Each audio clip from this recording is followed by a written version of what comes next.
that we don't talk a lot about. And history is fickle about who they write the stories about. In the 20 years since we've gotten back from Ramadi, there has been no official history to record the exploits of the people that are assembled here today, which I think is a crime. And you've seen other units in other cities telling their story to the news, and there are books that have been written, and somehow to date, the magnificent bastards of Ramadi have still not had their story told. And so what I wanted to do is just tell you a couple of things that maybe you didn't know about this magnificent group of men. That 21 years ago, today, the 1st Marine Division was standing outside the gates of Baghdad, waiting to knock out a dictator. 21 years ago today, 2nd Battalion, 4th Marines was stuck with the 31st RIO in Okinawa for almost a year. And the minute those poor souls came home, they made a beeline for the exits because of stop-loss, and they thought that they had missed the war of their generation. 21 years ago today, 230 young men were in high school or had just recently graduated, and they had seen the news, and they had either enlisted or they were about to enlist, and they had no idea what history had in store for them. 21 years ago today.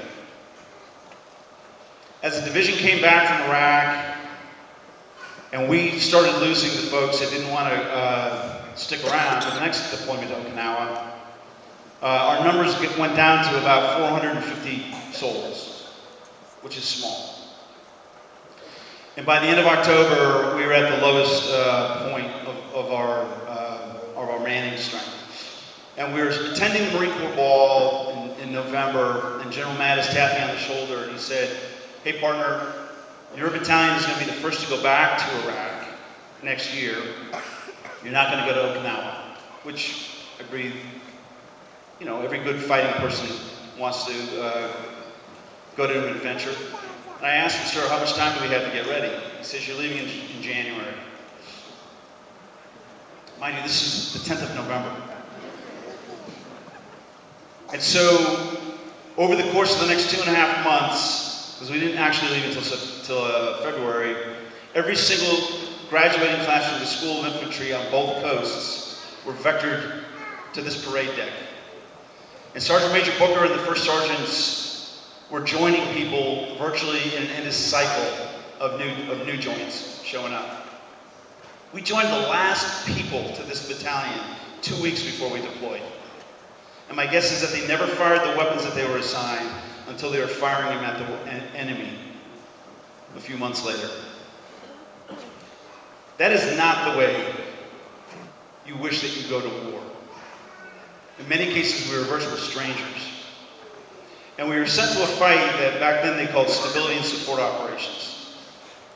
And we thought we were going to be building schools and handing out soccer balls and running medcap and doing all the things that you would see after a conflict.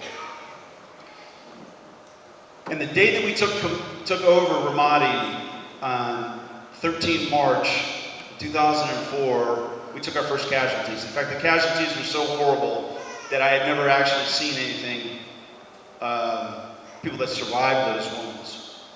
And Captain Schroeder even pulled me aside with some grim news. And that did not look like the picture that had been painted for us. It did not look like we were out helping a nation to recover. And over the course of the next several weeks, we had increasing violence build and build and build until 20 years ago today. And we lost our first Marines on patrols, and we took some wounds, but it was still of a manageable level. But on the 6th of April, everything changed in our worlds. Many of you lost your youth on the 6th of April. The blush of what is possible may have seemed no longer possible.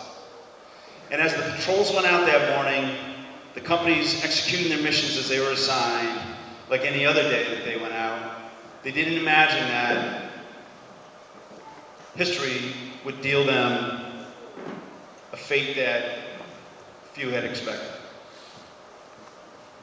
Sergeant Major Booker and I were back at the command post, and the calls started coming in of Marines that were wounded. And it wasn't in one location like you normally would see, or a single event. This was the entire city seemed to be attacking the battalion at once. And we had Marines pinned down in the cemetery along Route Michigan. We had Marines pinned down at the tank graveyard, overwatching that locale. They were at the fishhook under fire. And the QRFs, quick reaction forces, were sent out to try to figure out what was going on and get our people back to safety. And as the day snowballed, we had the unfortunate reports of Marines that had lost their lives. And by the end of that evening, a makeshift morgue was created out of the combat outpost. And I remember standing with Sergeant Major Booker under a single light bulb hanging from the ceiling and seeing my worst nightmare of Marines that we were going to have to send home to their parents. And as you can imagine, the Marines were angry. They were bewildered. Everything that they thought that they were deployed for was no longer valid. And that this enemy was not here to welcome us, but we were going to have to fight them to the bitter end. The next day, the patrols went back out on the 7th of April. And within about an hour, the calls started coming in again that Marines were receiving contact. But unlike the 6th of April, on the 7th of April, these were no longer Marines that could be fooled by the treachery of the residents in Ramadi. But this time, you had men that overnight became hardened veterans. And they took the fight to the enemy. And they fought in some of the same neighborhoods that they had the day previous, and they continued out into the Sophia district, pursuing these terrorists. And I got a call the next day from the division commander that 200 enemy bodies were stacked up at the morgue in Ramadi. And that's in addition to the bodies that had already been claimed by their families. And so never again would the magnificent bastards be fooled by the treachery of people that smile at you when you're passing and plant a bomb into the road when they think they got you unawares. That we were going to fight them. General Mattis always said, no better friend and no worst enemy. These were their worst enemies, these Marines of 2nd Battalion, 4th Marines. On the 8th of April, all the platoons filed up to their respective lines of departure to take the fight back on the 3rd day. And they line up in the dark, and the guidons are snapping in the breeze, and they cross on time, because that's what our leaders insisted upon, and they went hunting for the enemy. And all day long on the 8th of April, they looked for these bad guys. And by the end of the day, we had no contact. We had no idea where the enemy had gone to. And we finally got reports back that night that the planned 3-day jihad that they had meticulously laid out that were going to eject 2-4 from the city had spent itself after 2 days. You killed them all.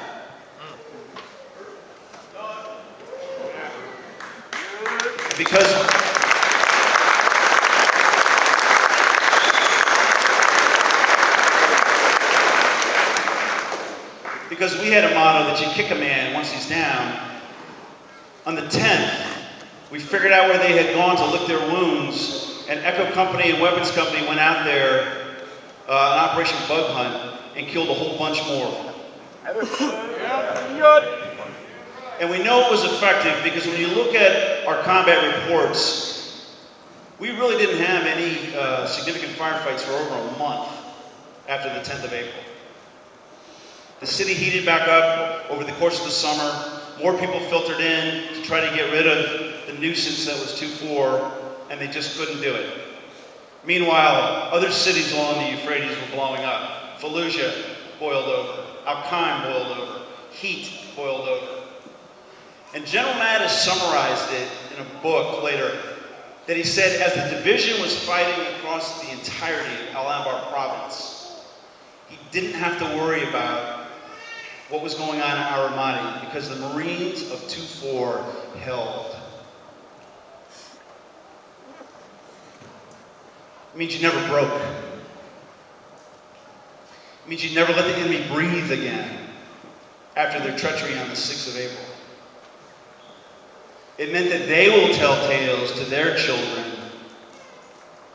as they write their histories of how terrible an enemy you were,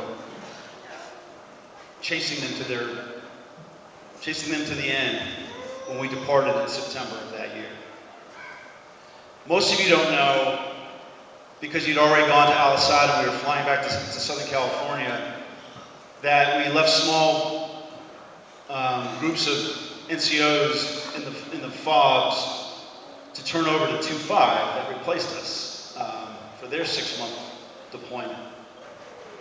And somehow the enemy foolishly underestimated Fox Company, who was sitting out in the snake pit, weapons platoon Fox Company, sitting out in the snake pit.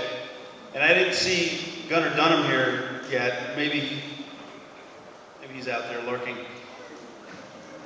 He counted 50 Iraqi bodies in the street after they foolishly tried to take the snake pit on the last day that we were in that city.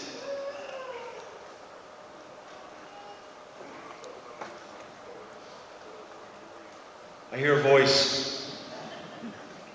Ladies and gentlemen, it's tough to make those sacrifices, to bond with people within your squad and the company and the battalion. We don't do it for medals, but we wouldn't mind a little recognition that these Marines did what they were asked to do, and they did it in a fashion that virtually no other battalion has done before or since in this war. And I'm hoping that this newest generation of 2-4 Marines understands the honor and legacy of those that went before them.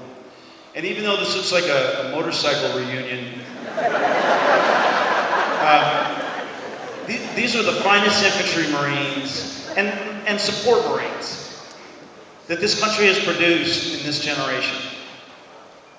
And they have written a chapter that I hope is developed and is retold that ought to serve as a marker for generations to come. Ladies and gentlemen, those that did not serve with the magnificent bastards in Ramadi in 2004, I would ask that you give them a round of applause, a long, earned round of applause for the veterans 20 years since.